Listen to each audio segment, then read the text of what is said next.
Hello and welcome to the Physics Basket. We are going to discuss the topic 9, class 9, wherein the topics are the displacement time graph for motion and velocity time graph. So let's get started. With the displacement time graph. So by convention, displacement is always plotted in y-axis, and whereas on the x-axis time is plotted. So like this we can say this is y-axis and this is x. So displacement is on this direction, and whereas time is always on the x-axis. All right. Again, going back to our basics of displacement. Displacement is the basically total distance between the final point and the initial point an object has covered. So displacement can be positive as well as negative. We can take a simple example like here. If a body is moving in a positive x direction, then we can say it continues to move, then the displacement is positive. But the moment it starts returning, right, so it comes back in the negative direction. So the displacement will be negative, because as far as it is going in this direction, the displacement keeps on increasing. Whereas in this direction, the displacement becomes negative. That means it is returning back. All right. So displacement can be positive, and whereas the distance continues to increase because the distance is the total path covered. So in this case, x is here, and even though it is coming back in the negative direction, the total path covered is still increasing. So that's the reason distance continues to increase. Now let us try to plot that. So this is not distance. This will be displacement. So at time t equal to 0, the displacement is 0. At time t equal to 1, the displacement is 5. At time t equal to 2, the displacement is again 10.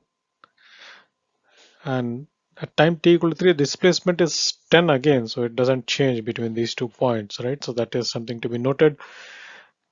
And again, you see the displacement at time t equal to 4 seconds, the displacement is 4. That means it has come down. It has come down. So this means that the object would have traveled on a negative direction. All right. So that we'll try to plot and understand how it works.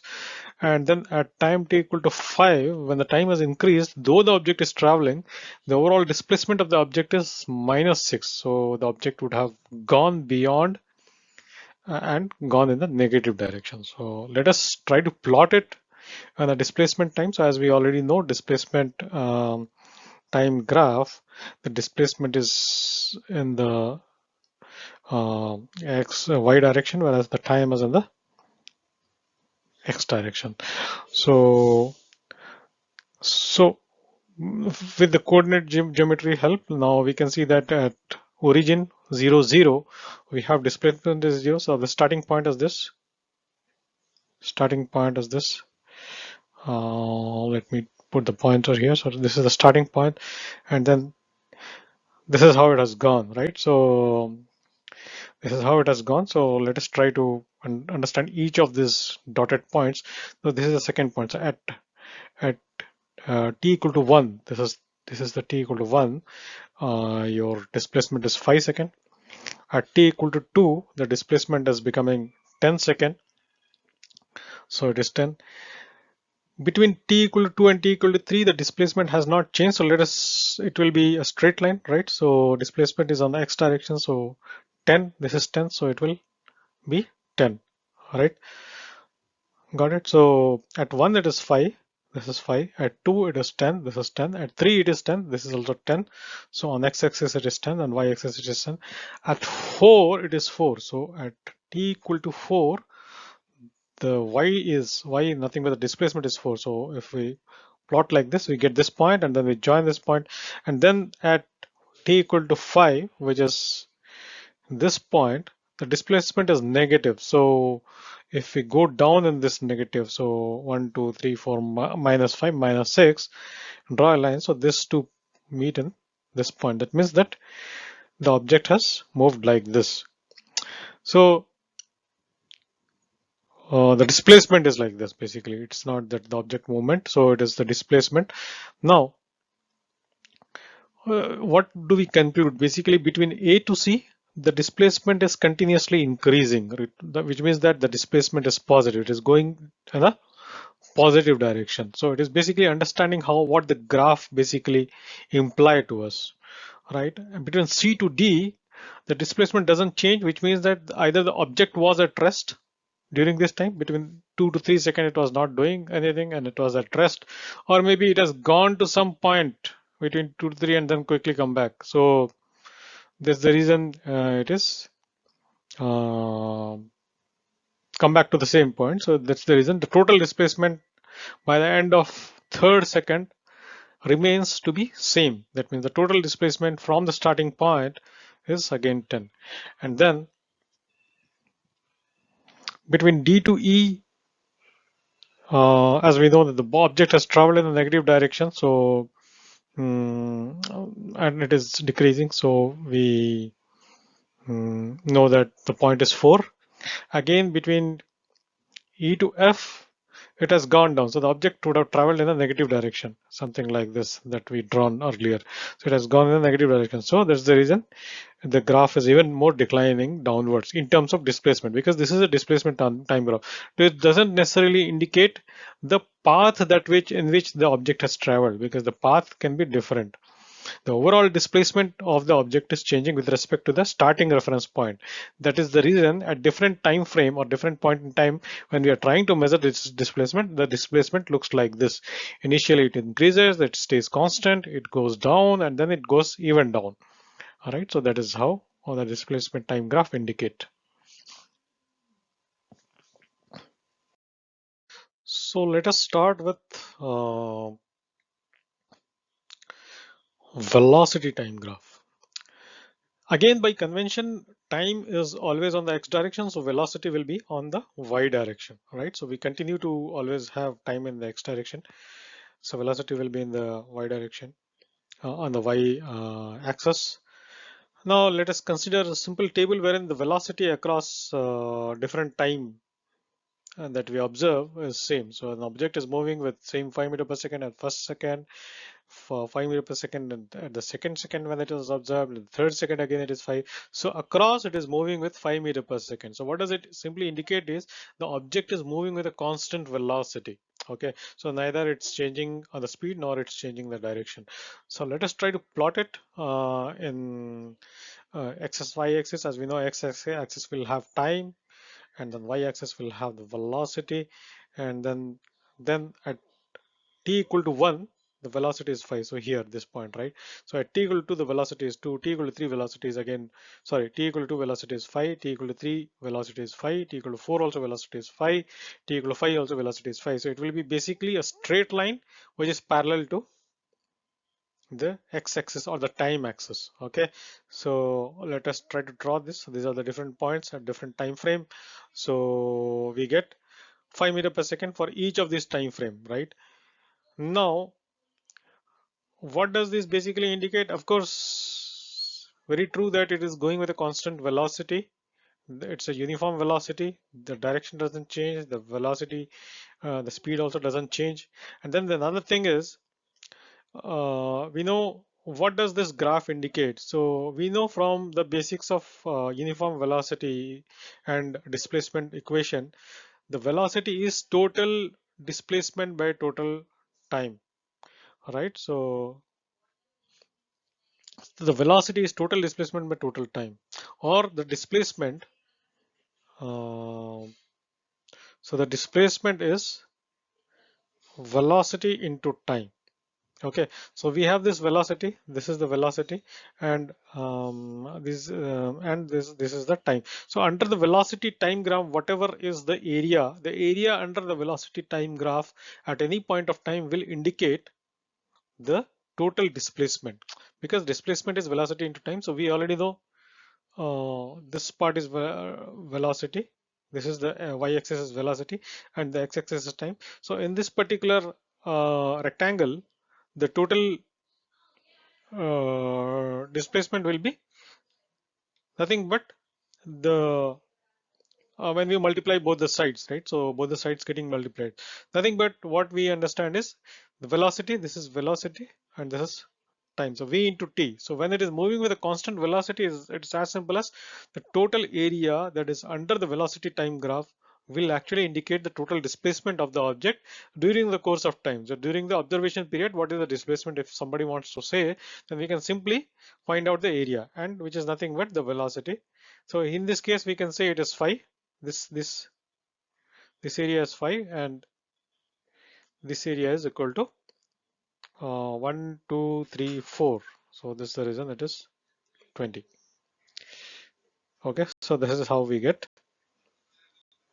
the total displacement. So let us check another velocity time graph example. In the previous example, we saw that uh, the velocity was constant. The velocity was always constant. So that means that it was something like this. It was going in like it was always parallel to the x-axis. But then there might be a case then the velocity increases, then it becomes constant, and again it deaccelerates. So basically we can take an example of how a train starts from a station. It starts from rest. So at time t equal to 0, the object is at rest, or the train is at rest, and it accelerates. In the sense, the velocity keeps on increasing with respect to the time. At one point of time, it achieves the maximum speed. Say the maximum speed is 90 km per hour, so it achieves 90 km per hour after say 15 minutes, and then it continues with this 90 km per hour for some duration of time till it reaches a nearby station. So say it goes for 45 minutes. 45 minutes, and then it starts deaccelerating. So because it has to stop in the next station, so it starts deaccelerating. So this can be a more practical case of how a train or bus or a car moves when it goes between destination to destination, first accelerating and then goes in a constant speed and then deaccelerates to come back to rest. So let us try to plot, first go through the example and then plot that in velocity time graph. Again, in this case, we have at the starting time, reference time, we have the velocity 0, which means that the object was at rest. At time t equal to 1 second, the object has acquired a velocity of 5 meter per second. At time t equal to 2, the object has already acquired a velocity of 10 meter per second. At time t equal to 3, again it is 10. That means that the object has continued to move with 10 meter per second between time t equal to 2 to time t equal to 3. That means the velocity was constant and then it has come down to 0. So we can simply understand that from this point to this point, there is an acceleration, right? There is an acceleration. Between this point to this point, from between this to this, there is a constant velocity. And between this to this, there is a de-acceleration because the velocity is decreasing. So let us try to plot this. As a convention, we already know velocity will be always on y direction and time is on uh, x direction. So now between 0 0, it is at 0 again now at this point, and then between 1 at t equal to 1, the velocity is 5. So this is the point. This is somewhere here. At t equal to 2, the velocity has become 10. At t equal to 3, velocity continues to be 10, and at t equal to 4, suddenly there is a drop in velocity and it reaches 0. 0. This is 0. So let us try. So these are the dotted points. 0 0.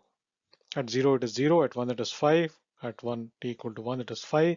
T equal to 2 it is 10. T equal to 3 it is 10 again. That means it's a constant velocity, and then it's a deceleration. So this is the acceleration phase, this is the constant velocity phase, and this is a deceleration phase.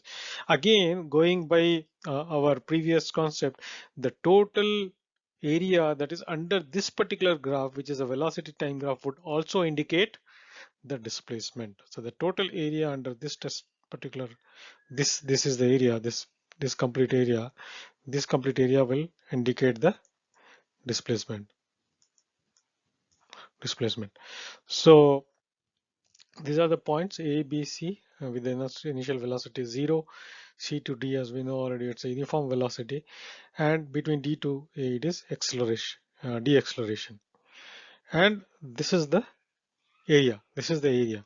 So this is the overall area, and this can be basically we can find out in a different means. So this can basically between this is one triangle, this is one triangle. All right. So let me take a different color. This is one triangle, and this part is a rectangle, and this part is another triangle. So if we are able to find out this triangle area, this rectangle area from our triangle area formula and rectangle area formula, and this third triangle, the second triangle area formula, so we can find the overall area under this particular area, right? So, and then with this we will be able to find out the total displacement that is the object has covered using this displacement time graph. So if we are given a displacement time graph, then also we will be able to find out the total, the velocity time graph. So then we will be also able to find out the total area that is covered by the object using the total displacement that is that the object has covered using the displacement time graph, velocity time graph. Yeah, sorry.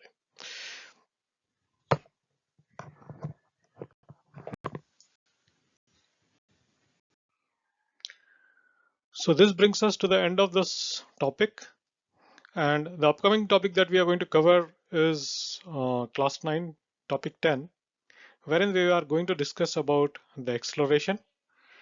So thank you for being here, and keep subscribing to my videos to stay tuned, and also share to your friends and like the videos to motivate me further. Thank you.